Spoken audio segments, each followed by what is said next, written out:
Across the centuries, assassins and Templars wage a hidden war. One side fights for freedom, the other for control.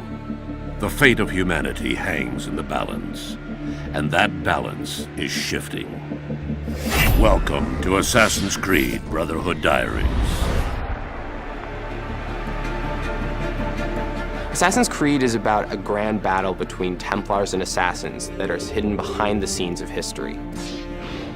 The Assassins are a force dedicated to maintaining and protecting our free will. And that sets them in direct opposition to the Templars, who are all about control. It's a very, very interesting universe where we have many levels of depth and many angles to explore. It's a totally immersive game where you get to relive amazing experience in a strong historical context. With Assassin's Creed, the fans are very important to us, and we know how many people are out there waiting for the next installment and are excited to see what's going to happen. So it's important on the story side that we deliver new twists, new turns, and that we continue the narrative the way we had begun.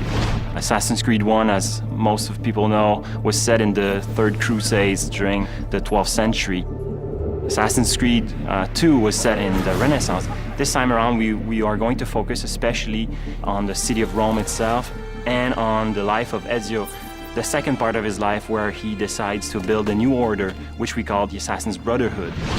So Ezio is initially just a young guy who finds himself forced into this world that he never knew existed. He's then exposed to this war between Templars and Assassins, and then struggles and fights to find his place in things. And it just so happens to be sort of at the side of the Assassins. Assassin's Creed Brotherhood is a little bit like a new season of a great TV show. Assassin's Creed Brotherhood starts off at exactly the moment that Assassin's Creed 2 ended. So, when we made Assassin's Creed 2, we understood that Ezio's story was more epic than anything we could tell with one game. And this time around, what we wanted to give the players is the fantasy of being leader of an assassin order. And it made sense for us to put the player in that position and have that extra responsibility of not only teaching them, but also recruiting them and molding the next generation of assassins. The player will be able to recruit new assassins, train them, and eventually send them on different types of missions. You will see many familiar faces in Assassin's Creed Brotherhood. Lots of characters that you knew before in Assassin's Creed 2 will return, but not necessarily the way you expect. Now Ezio is much older, he's wiser, and he's about to become a leader of the Assassins.